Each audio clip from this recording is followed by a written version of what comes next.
Hello neighbors, it's Brad here at eTrailer, and today we're taking a look at installing the eTrailer trailer hitch receiver on a 2020 Subaru Forester. Now this is what your hitch is going to look like when it's installed on your Forester, and this one is an exposed cross tube, and that's going to be to where you can see pretty much a good majority of the hitch underneath the bumper, but you really have to be looking low to see it. And there are other options available, but generally those hidden cross tubes are going to require taking off the fascia and bolting it up behind the bumper beam, and this one makes it a lot easier by not having to do that. This one's a great option too because it's a 2" by 2" receiver tube opening, which is going to be kind of the standard size for trailer hitch receivers. So when it comes to choosing bike racks, cargo carriers, or ball mounts, you'll have a ton of choices to pick from, and all of them are going to stay in place with a 5/8 pin and clip. Now, this is not included with the hitch, but it's going to be a requirement to make sure those accessories stay in place. A lot of times when you choose accessories, they'll have them included.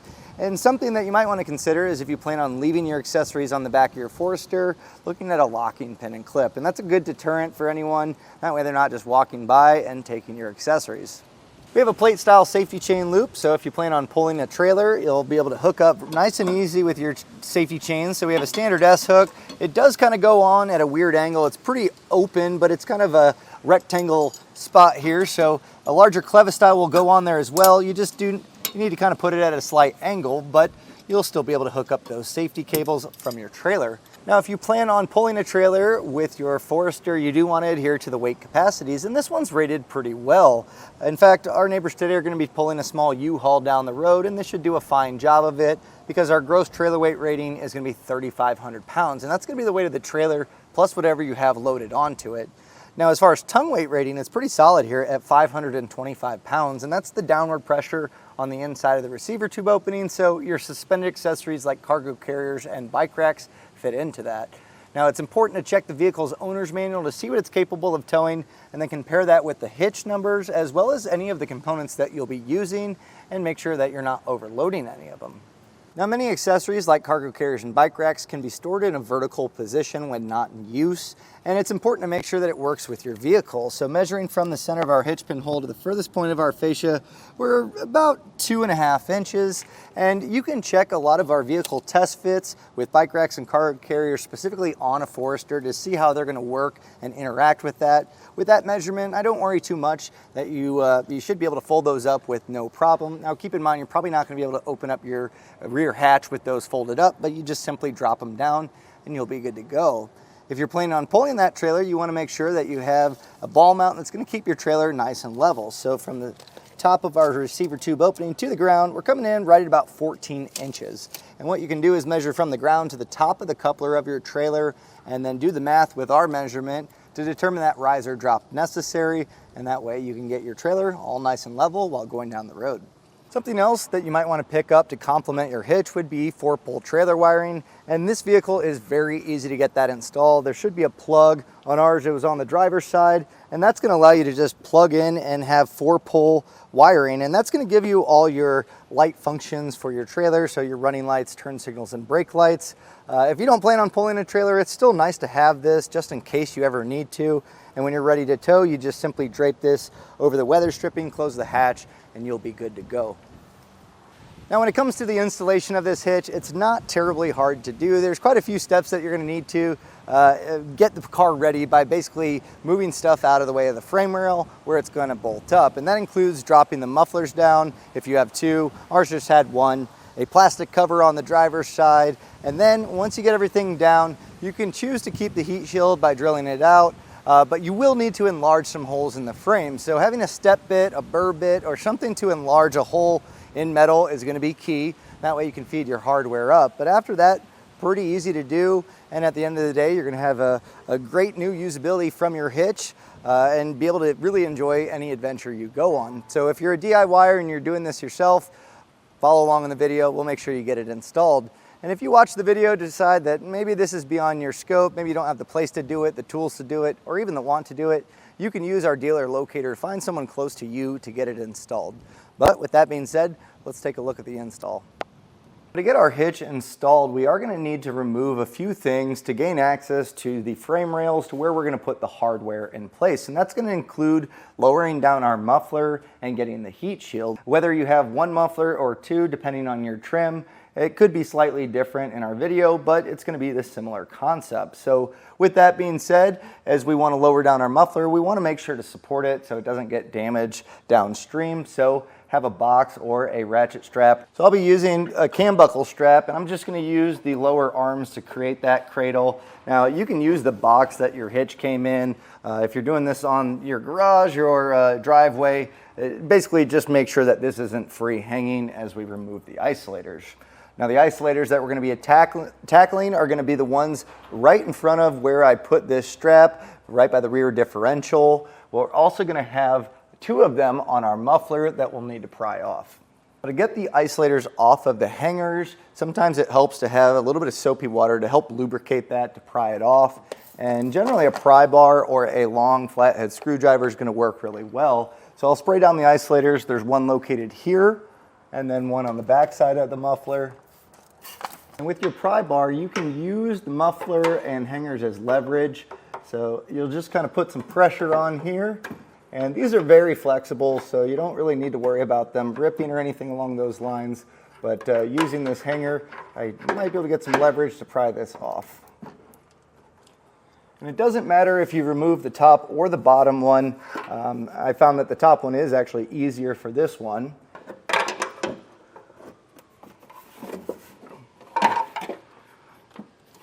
Now as you pull that isolator off, be careful because you'll see the muffler will drop down a little bit. Now we'll head to the rear differential mount and get that popped off as well.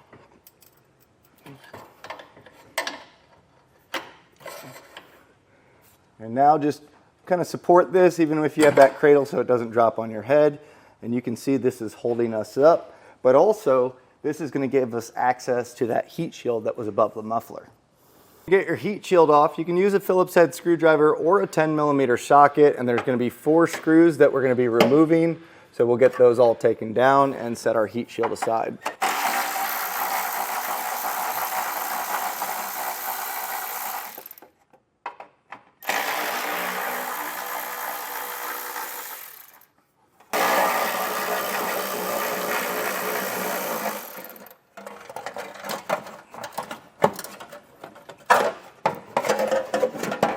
If you have 2 mufflers, you're going to do the same step just with that other muffler, so you can go ahead and do that. On our driver's side, there's an underbody panel that we're going to need to remove, and this is a series of plastic push pins as well as 2 screws. So first we'll tackle the plastic push pins. You'll see that we have these 2 on the outside edge, and then as you go along you have a total of 4 here. The last one is going to be tucked kind of in the wheel well liner. It attaches that panel and it's right here. So you might be able to get that from the outside, but since I'm under the vehicle, I can get it from here.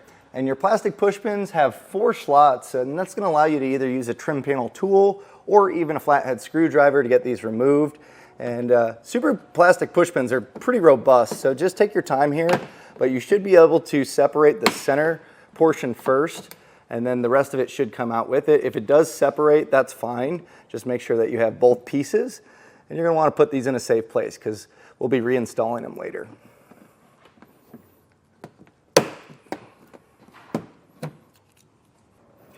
And it looks to be that this one doesn't actually go all the way into our panel, so we can leave this one, and I'll just get this last one up here. While we don't need to remove this one, there is one that's hidden, so if you do have mud flaps, this is going to be tucked kind of behind there. You can remove this to make it a little bit easier, but I still have access to be able to get this popped out.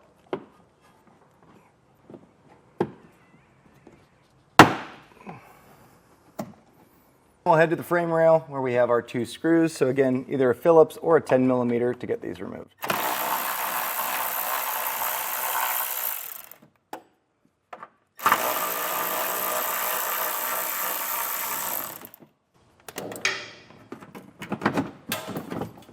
Now your instruction manual has you removing 5 plastic push pins, which we've done, but as I'm pulling out our panel, I realized that this one in our wheel well liner will also need to be popped out. Slightly different style, but similar concept, so just pry out that center, and then we can get our panel removed.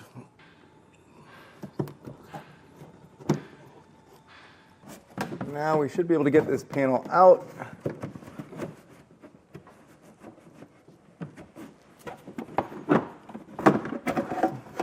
And we'll set this aside for later reinstallation. Now on each of the frame rails we have 3 rubber plugs, and this is going to be where we put our hardware to get our hitch installed. So we can get these taken out. Generally you can use a flathead to do this, or you can use your fingernails. Most of them pop out fairly easily, but we'll do this on both sides. Now the next thing we are going to be doing is some drilling. So get your safety glasses ready, because we're going to be enlarging this center hole, and this is going to become an access point for us to feed our hardware in. And essentially what we're going to be doing is using a pull wire to get our carriage bolt and a spacer block and eventually drop into here. But you'll see pretty quickly that the carriage bolt is not going to fit, and nor is the spacer block. So we want to enlarge this out to about 1 1/8 inches, and there's a few ways you can do this. You can use a step bit to enlarge the entire thing to where this can pass up. You can also take a Dremel and just run a kind of a ring across, almost like a Saturn shape, and make it wide enough for this to pass through. And it really comes down to what method that you have available. A burr bit also works on a drill to just enlarge this, but have your carriage bolt handy, because you're going to want to test to make sure that you can drop this in and easily take it in and out, because we'll be feeding all of our hardware through that same hole. Now with these exposed, we're going to be enlarging one of the holes, and the reason being is all of our hardware is going to use a carriage bolt and a spacer block to be able to drop down into place to bolt our hitch up. And you can see pretty quickly that the carriage bolt is quite a bit larger than those holes, same with the spacer block. So in order to enlarge this, there's a few different methods that you can use. I'm going to be using a step bit, and this is just going to go around and enlarge that out to the 1 1/8 to where it's easily going to pass in. But if you don't have a step bit, if you have a burr bit, you can also use that to grind out the edges to make it nice and wide to be able to drop that carriage bolt head in.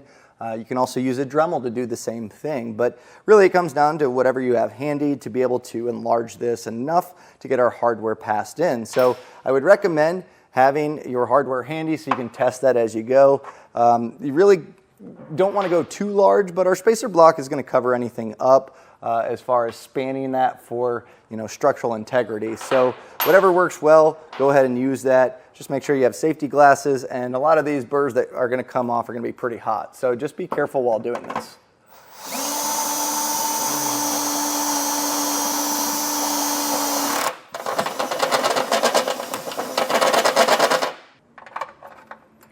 So with that drilled out, you can see this passes in nice and clean. We'll go ahead and repeat on the other side as well, but something that we're going to want to do is hit this with a little spray paint. Because this is raw exposed metal, it has the potential to create corrosion and rust long term if water gets to it. So a little bit of paint on there, you can use a paint marker, whatever you have handy to coat that up. And so we'll spray that down and give it some time to dry.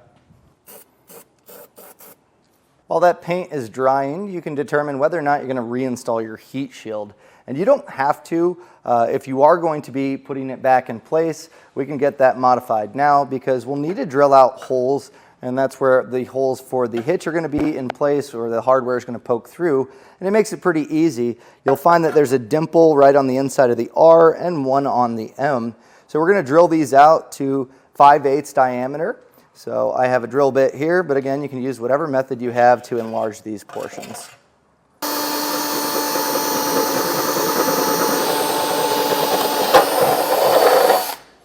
Be careful once you drill that out. It's very possible you're going to have some metal burrs that are going to be really sharp, so you can cut those off, or you can just use a set of pliers and kind of go back and forth until they pop off. For this step, we're going to want to grab 3 pull wires for each side, 3 spacer blocks, and 3 carriage bolts. And this is a pretty easy process. We'll take our coiled end and we're going to feed it through this first one back to that axle hole that we just made. And so if you pull that coiled end out of the access hole, you can then take the spacer block and you can just pass this into the frame rail And then the coiled end, you'll take your carriage bolt, thread that on, and you can pass that in as well.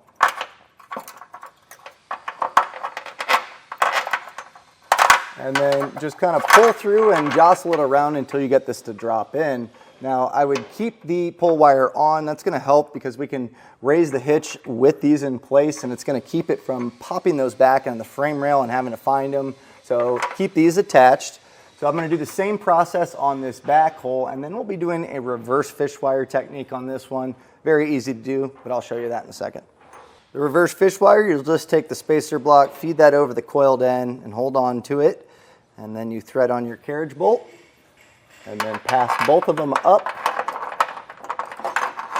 and then that drops in place. So now all we need to do is get the other configuration of hardware on the other side in the same fashion we just did. Now, if you are reinstalling your heat shield, now's a good time to get this in place. And we're not going to be reinstalling the rearmost hole because that's right along where the hitch is going to bolt up to the frame. So what we'll do is take our pull wires and we're going to feed those through the corresponding holes. And they should pass through. And we'll get the remaining 3 bolts back in place, leaving this one without it, because as I mentioned, that hitch is going to sandwich here and we don't want anything in the way. So we'll get these in place and tighten down.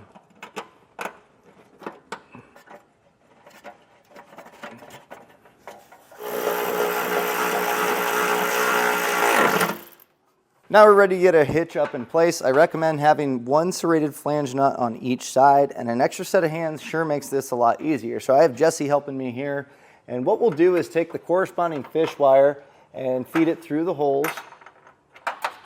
And our goal is to just get 1 started on each side so the hitch will support itself. It'll make it a lot easier to get the rest of them in place. So lift it up over the muffler first, and then you should be able to get this slid into place.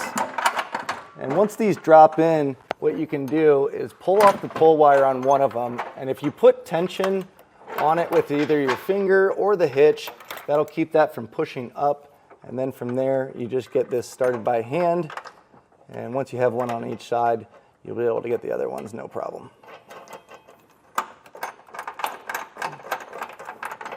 Once you have all of your hardware in place just by hand, we'll snug it down with a 3/4 inch socket.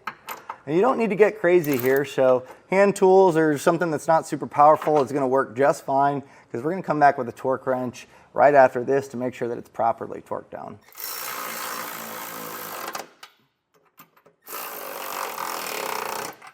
Now coming back with that same socket and our torque wrench, torque settings are found in the instruction manual.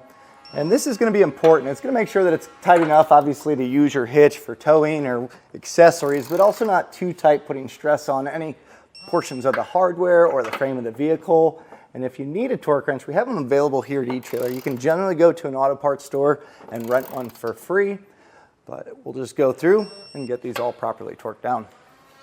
Now with those torqued down, we've officially installed the hitch on our Forester, but we do want to make sure we get our underbody panel put back in place and our exhaust put back on its isolators. Now with the underbody panel, more than likely, I don't think we're going to be able to use this rearmost hole to get it all mounted up, but everything else should go together just fine and it's going to hold it in place. But once you get everything back, all that's left to do is load up your accessories or ball mounts into your hitch and then hit the road. And that's going to do it for a look and installation of the eTrailer trailer hitch receiver on a 2020 Subaru Forester.